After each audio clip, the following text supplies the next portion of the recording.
25 जून 1975 आधी रात को जब पूरा देश गहरी नींद में था, तब लोकतंत्र की नींव हिला दी गई। एक कलम चली और भारत के संविधान पर काली स्याही चढ़ा दी गई। हमारा पूरा मकसद इस समय ये है कि स्थिति में शांति और स्थिरता की। वह रात सिर्फ एक तारीख नहीं थी, वह इतिहास का वह मोड़ था जब भारत की सबसे बड़ी लोकतांत्रिक व्यवस्था को आपातकाल के नाम पर बंधक बना लिया गया। प्रेस की आजादी पर ताला जड़ दिया गया, विरोध की आवाज को जेल में बंद किया गया और संविधान को दरकिनार कर दिया गया। लेकिन ऐसा क्या हुआ था उस दिन की देश की प्रधानमंत्री इंदिरा गांधी ने शॉक ट्रीटमेंट देने का फैसला किया। President has proclaimed emergency. This is nothing to panic about. यह कहानी सिर्फ इमरजेंसी की नहीं है, यह कहानी है सत्ता के नशे की, एक तानाशाही सोच की और एक ऐसे दौर की जब आवाज उठाना कानूनन अपराध बन गया था। यह कहानी है सिद्धार्थ शंकर रे, संजय गांधी और उन हजारों निर्दोषों की जिनकी चीखें कागजों में दफन कर दी गईं।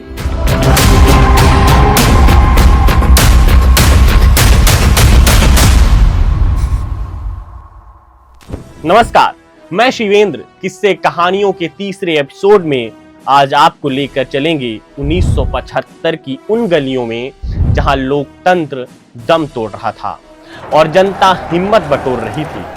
तो बने रहिए हमारे साथ, क्योंकि यह इतिहास सिर्फ पढ़ने के लिए नहीं, समझने और सबक लेने की चीज है। 25 जून 1975 का वो दिन जब दिल्ली का सफदरगंज रोड प्रधानमंत्री आवास के बाहर हलचल थी। देश की सबसे ताकतवर महिला इंदिरा गांधी लोगों के हुजूम में खड़ी थीं।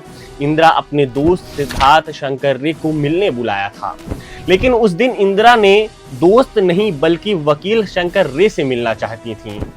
जब संविधान एक्सपर्ट और जाने माने वकील पीएम आवास पहुंचे तो उन्हें पता चला कि इंदिरा आर्टिकल 352 के इस्तेमाल की योजना बना रही हैं।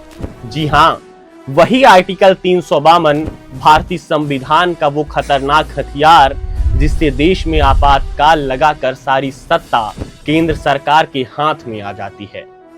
इंदिरा ने सिद्धार्थ से जब आर्टिकल के बारे में पूछा तो उन्होंने बताया कि आर्टिकल 352 का इस्तेमाल पहले भी हो चुका है। 1962 की चीन भारत लड़ाई और 1971 की बांग्लादेश मुक्ति युद्ध के दौरान, लेकिन वे सभी बाहरी खतरों की वजह से लगाए गए थे। लेकिन अब जो बात हो रही थी वह आंतरिक आपातकाल की थी, देश के भीतर फैली अशांति और असंतोष को लेकर, जिस पर इंदिरा गांधी काबू पाना चाहती थीं। उसी दिन प्रधानमंत्री आवास में एक गुप्त बैठक हुई। कमरे में इंदिरा गांधी के साथ थे उनके सबसे भरोसेमंद संजय गांधी, सिद्धार्थ शंकर रे, हरियाणा के मुख्यमंत्री बंसी लाल और कुछ अन्य खास चेहरे। माहौल गंभीर था, चेहरे पर चिंता नहीं, साजिश की चमक थी। बहस का नतीजा निकला, आपातकाल देश में उठती आवाजें, कोर्ट के फैसले, जनता का आंदोलन सबको दबाने का औजार बन चुका था। संविधान का यही अनुच्छेद। कैथरीन फ्रैंक अपनी किताब इंदिरा में लिखती हैं, मिसेज गांधी ने सिद्धार्थ शंकर रे से कहा, तुम ये प्रस्ताव लेकर राष्ट्रपति फारुखुद्दीन अली अहमद के पास जाओ। लेकिन रे ने साफ इनकार कर दिया। बोले, मैं बंगाल का मुख्यमंत्री हूँ, प्रधानमंत्री नहीं, ये काम तुम्हारा है। इंदिरा गांधी ने खुद जाने का फैसला किया। शाम 5:30 बजे सिद्धार्थ शंकर रे के साथ राष्ट्रपति भवन पहुंच गईं। राष्ट्रपति ने लेटर को देखा तो सन्न रह गए और इंदिरा से पूछा, क्या यही एकमात्र रास्ता बचा है? इंदिरा गांधी ने कहा, जी हाँ, यही वो पल था जब इंदिरा ने संविधान की छाती पर बैठकर उसका गला दबोच दिया था। भाइयों और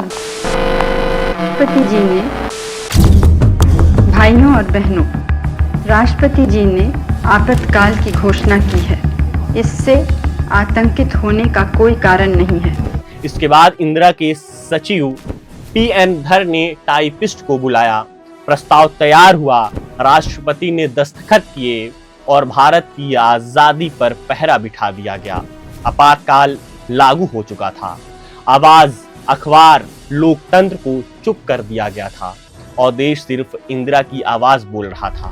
25 जून की आधी रात को आपातकाल के कागजों पर भारत के राष्ट्रपति ने अपने हस्ताक्षर कर दिए।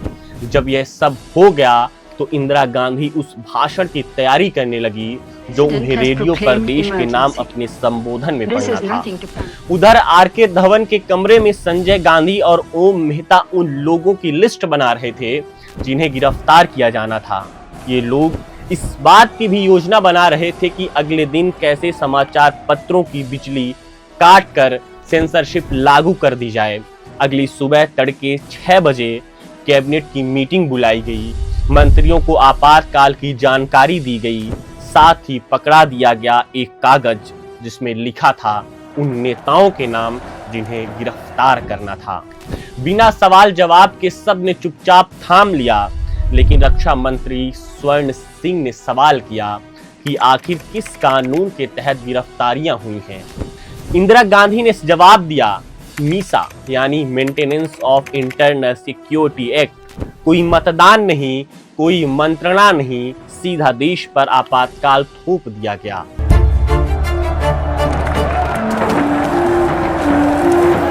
पीएन धर अपनी किताब Indira Gandhi the emergency and Indian democracy में लिखते हैं कि भारत में इमरजेंसी को मंजूरी देने वाली यह बैठक 30 मिनट में ही खत्म हो गई। वहीं कैथरीन फ्रैंक लिखती हैं कि मीटिंग खत्म होने के तुरंत बाद सूचना और प्रसारण मंत्री इंद्र कुमार गुजराल को इंदिरा के कार्यालय के बाहर स्वागत कक्ष में संजय गांधी ने घेर लिया और आदेश दिया कि अब से सभी समाचार पत्र प्रसारित होने से पहले उन्हें सौंपे जाएं। गुजराल ने संजय से कहा कि संभव नहीं है। संजय ने उनके मुंह पर कहा कि आप अपना मंत्रालय अच्छे से नहीं चला रहे हैं। गुजराल ने संजय से कहा कि अगर तुम्हें कुछ कहना है तो उन्हें पहले तमीज से बात करनी होगी। उन्होंने आगे कहा कि मेरा जुड़ाव प्रधानमंत्री और कांग्रेस से तुम्हारे पैदा होने से पहले का है।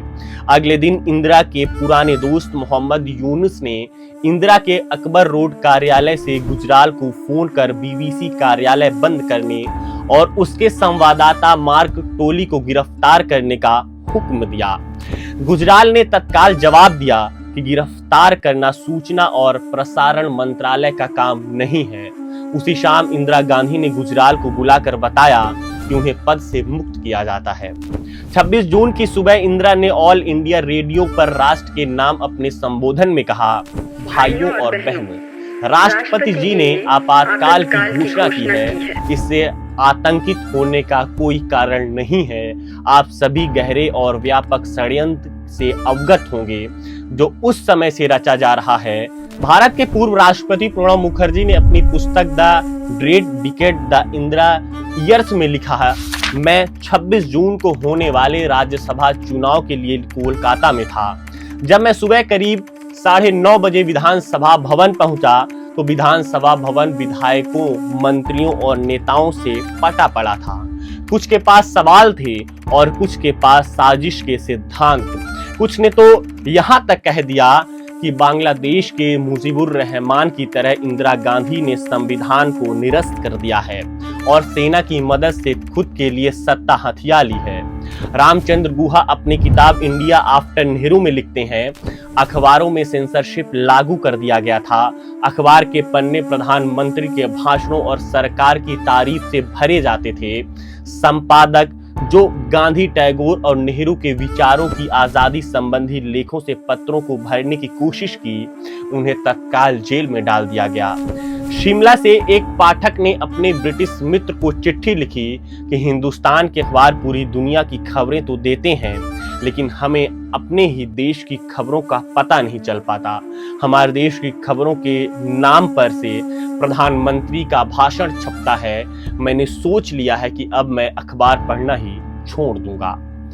13 अप्रैल 1976 की सुबह दिल्ली के अरुणा असफ अली मार्ग के पीछे तुर्कमान गेट के पास बुलडोजर दिखाई दी। लोग कुछ समझ पाते कि एक के बाद एक दोनों बुलडोजर ने कार्रवाई शुरू कर दी। 2 दिन में झोपड़पट्टी को तबाह कर दिया गया, जिसमें 40 परिवार रहते थे। इसके बाद बुलडोजर पक्के मकानों की तरफ मुड़ा और करीब 100 मकानों को जमींदोज कर दिया गया। इलाके में अफरा तफरी मच गई। आखिरकार महिलाओं और बच्चों का समूह बुलडोजर के सामने आकर खड़ा हो गया। जब लोग बुलडोजर के सामने से हटने को तैयार नहीं हुए तो पुलिस को बुला लिया गया।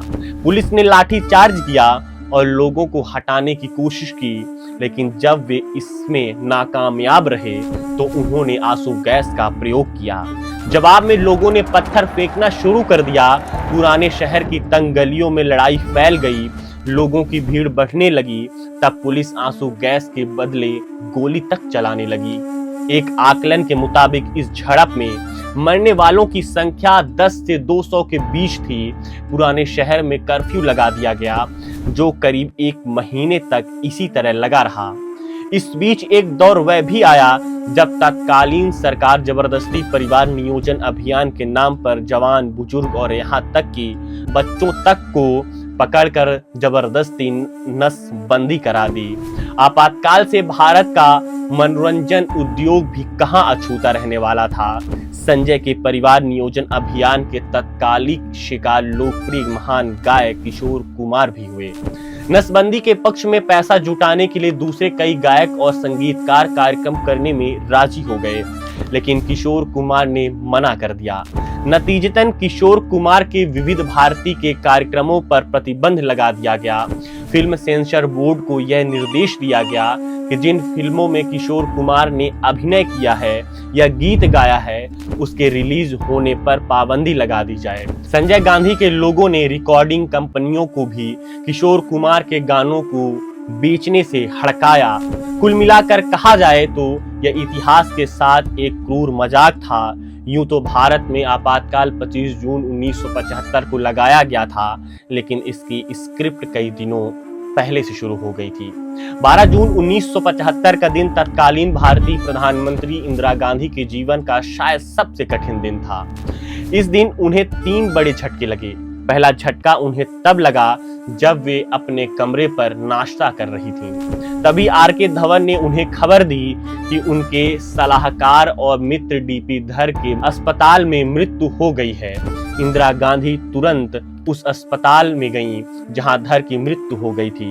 दोपहर के करीब जब इंदिरा एक सदर जंग रोड स्थित अपने घर लौटी, तब तक गुजरात विधानसभा चुनाव के नतीजे आ चुके थे, जिसमें कांग्रेस की हार हो गई थी।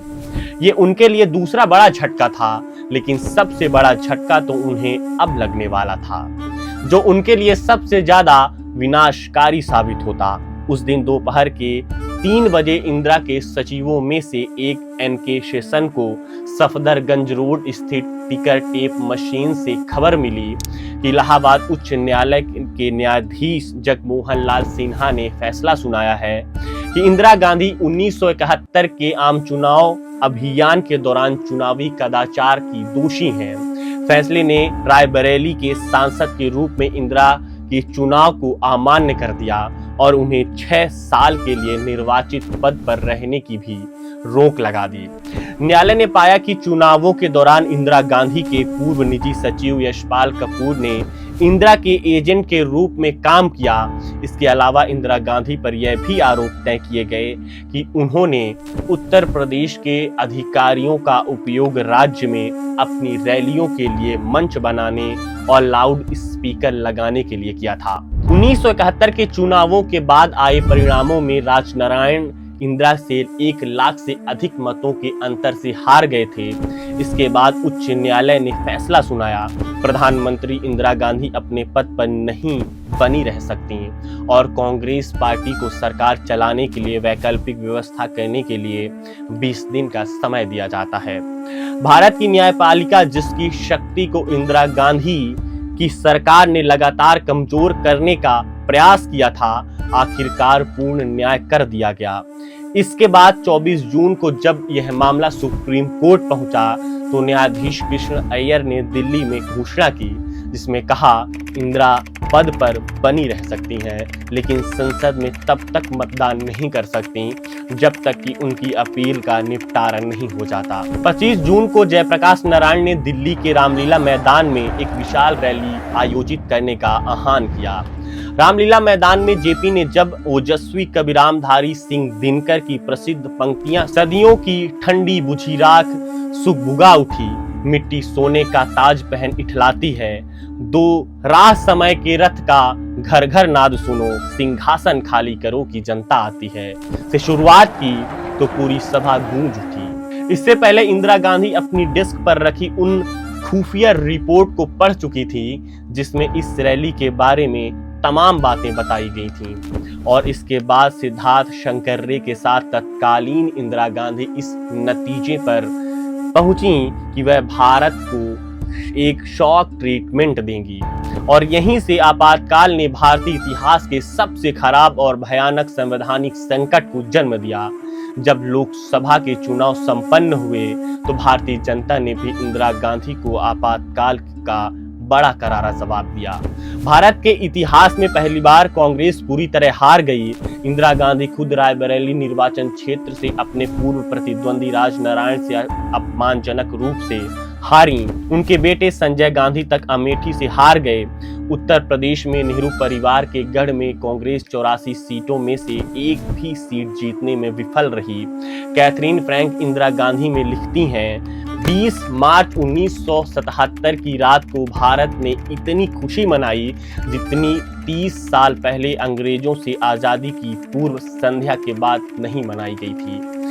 देर रात तक ढोल बजते रहे, लोग सड़कों पर नाचते रहे। इंदिरा गांधी के पतन का जश्न मनाते हुए आसमान में आतिशबाजी की गई। इतिहास हमें इस बात के लिए अमूल्य सबक देता है कि हम उन गलतियों को दोहराने से कैसे बचें जिनके कारण हम अतीत में सबसे निचले पायदान पर पहुंचते थे। आपातकाल लागू करना एक ऐसा ही काला प्रकरण था। हम अपने अतीत के उस काले अध्याय को याद कर रखें। इसके लिए भारत सरकार ने हर वर्ष 25 जून को संविधान हत्या दिवस मनाने का संकल्प लिया। इमरजेंसी के काले दिन हमें याद दिलाते हैं कि कैसे कांग्रेस ने मौलिक स्वतंत्रता का हनन किया था। भारत में लगा आपातकाल निश्चित रूप से हमारे संविधान पर एक समय का सबसे बड़ा संकट था, और ये हमें हमेशा याद दिलाता रहेगा कि अपने लोकतंत्र और संविधान के प्रति हमारी जिम्मेदारी सिर्फ इसके पालन करने तक सीमित नहीं है, बल्कि एक सतर्क नागरिक के रूप में भी इसकी निगरानी करते हुए अपना योगदान देने की है। शुक्रिया।